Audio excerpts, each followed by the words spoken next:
Dr.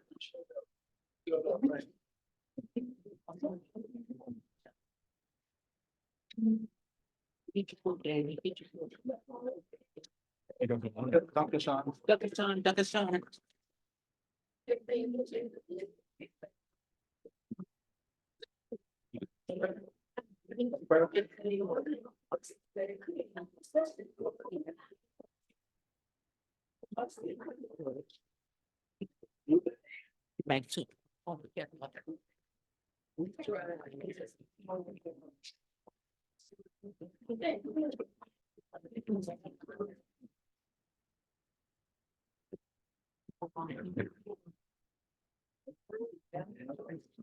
All right, I'd like to give the band and choir another hand.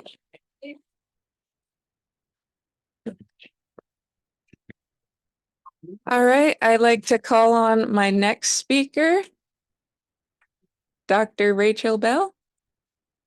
No? Okay.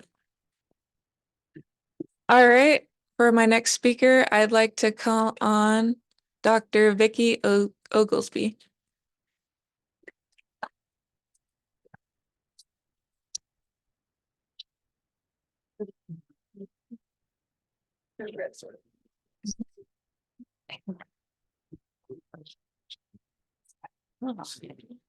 Did you want this pinned out?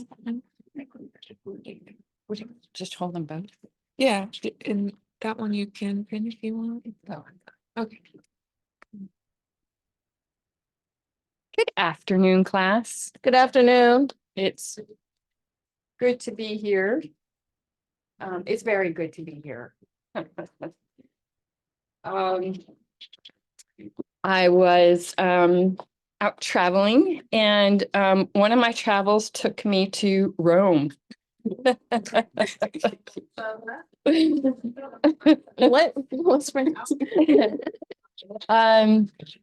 It was very, very, very interesting. Right.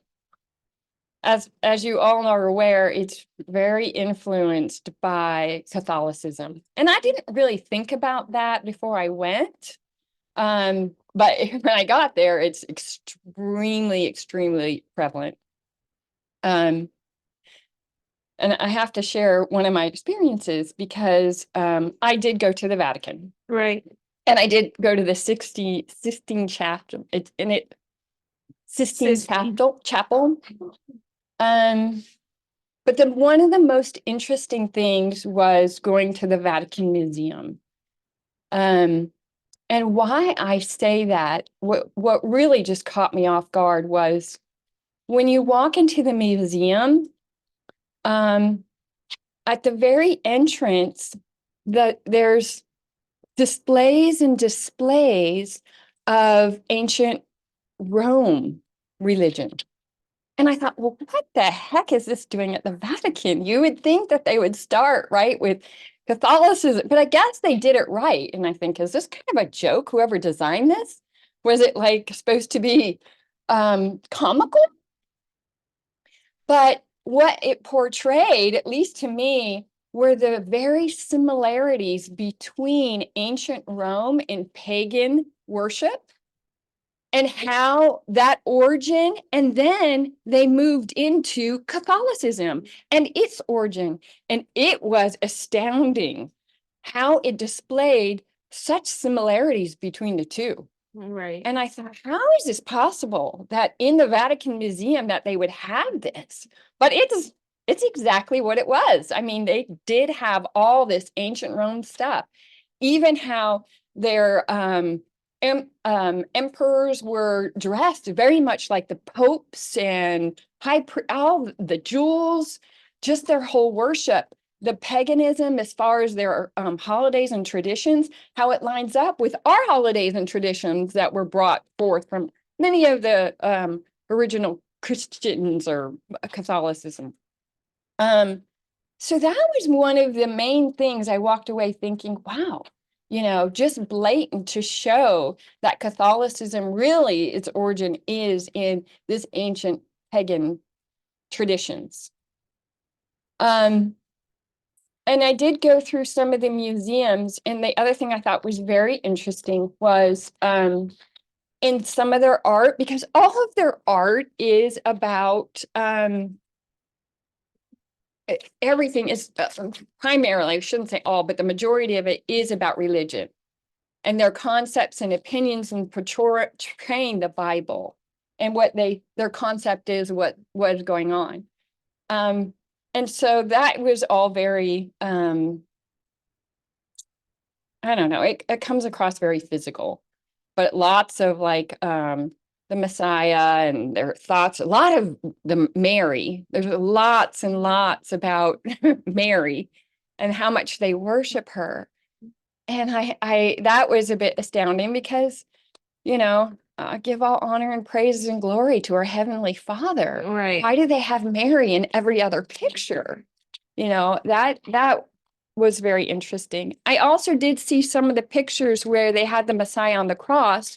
Some pictures showed forth that his feet were side by side and each had a nail, and then some of them had him crossed over.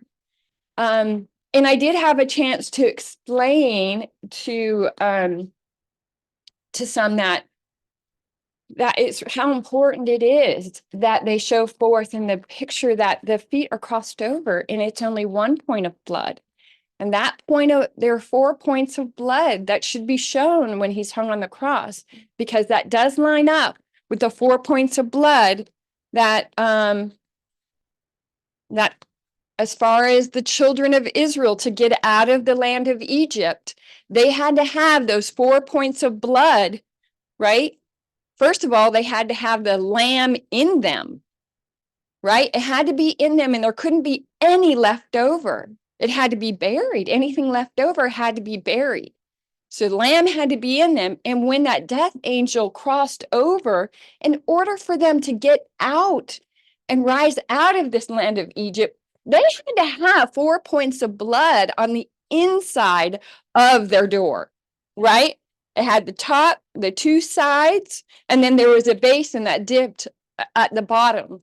So it was at the top, the 2 sides, and just as the Messiah, when he was on the cross, right? The blood, the points of blood, he had his 2 hands, he had his feet, and he had the crown. And it had to be those 4 points of blood in order for that death angel to cross over. And then the next day is when they rose up out of the land of Egypt and they crossed in. They had, and it was on the 14th is when that death, and on the 15th, right, it's that cycle, even with the ark, right, on the rose up 15 cubic feet above Mount Sinai. And that is showing that 7 and 7, right? 7, and then the 15th is that new cycle, that new beginning. Children of Israel had to go out. They said, in the Bible, it says they took out the lamb on the 10th day, held it over for 4 days, right? So that lamb had to be in them on the 14th. And on the 15th, they left. They were out of there. That's when they had their trek. And they rose up and went into the wilderness. That's when their journey started. And just to add on here, that journey really began, right, with Abraham in Salem. Yeah. That's where their journey began. That is the origin of their journey, right here, right? And all in Abraham's seed, all nations would be blessed. All nations laid down right within Abraham, and that they had to come on down to a land that they knew not of. And according to a purpose, like I just got through saying, 14th day and the 15th, they came on out and they had to journey and they went through the wilderness. Could have been, they stayed there for 40 years, 40 years. And then they went on back into Jerusalem, or that in the self-same place where the promise was given with Abraham. They went right back to the same place. Why? Why is that? At showing forth that your origin is your destination. Yes. Mm-hmm. All these events that we look at, it is we've got to look and see, how does it apply to us? What are these? Right. They're all events. These all transpired. But how does it apply to us? Right? How is it that what is Yahweh showing us? That for us, that we come to this land, our origin is heaven. That's where we came from, our Father, Yahweh. And we even have a cloud that shows forth all these attributes: intelligence, wisdom, knowledge, love, beauty, justice. We came forth, right, from heaven, came down to a land. What the heck is this, right? What? Who am I? What is all this? But never fear that our origin is our destination. And right, we came from heaven and you're going back to heaven. And it's not something where you're going, it's now. Heaven is right where you sit. And let's get it. We just read Hebrews 6, but let's go to Colossians, the 3rd. It's pretty much the same thing. But that's what we must realize, is that the things that we think we're looking at is not as they appear. That really it's Yahweh who's in operation. And we say this, and some people have a hard time with it, but he's in all. He's through all. And that's all. Right. That's it. So these things that you think you're, I'm Vicky, all these things that we think it's about, really, we must strive to see Yahweh in operation in all things. Let's read Colossians. Do you want to start at 1? Yeah. Colossians 3:1. If ye then be risen with Elohim, seek those things which are above, where the Messiah sitteth on the right hand of Yahweh. Let's just stop right there. If you then be risen. Well, first of all, Yahshua Messiah, death, burial, and resurrection was for all men. All men. He resurrected in every person born through the loins of a woman. All men. Now, I said that one time at a Bible class at church, and I about had my head handed to me. Wait, you gotta tell you that Yahshua, that Jesus is your son. And I'm like, well, I don't know what Bible you're reading. But he resurrected in every man. Now, the thing is, do you realize it? Do you understand what is dwelling in you? It's already there. Nothing is jumping in you. There's nothing that has to come out of the sun, moon, and jump into you. It's there. It's like a dark room, right? It's dark, but the thing is, all the furniture is right where it is. But if you just light a little match, just a little light, you'll see all that's already there. The darkness is abolished. Right. He resurrected in all men. It is there. So when we read, if you then be risen, it's not as though all men do have that in them, but it's just coming to the understanding of what is there and aligning yourself to that and letting that be your leader and guider. Let that lead and guide you. Yeah. That's if you soon be risen. That's how I'm just explaining it. Go ahead, read on. Set your affections on things above, not on things of the earth. For ye are dead, and your life is hid with the Messiah in Elohim. Ye are dead.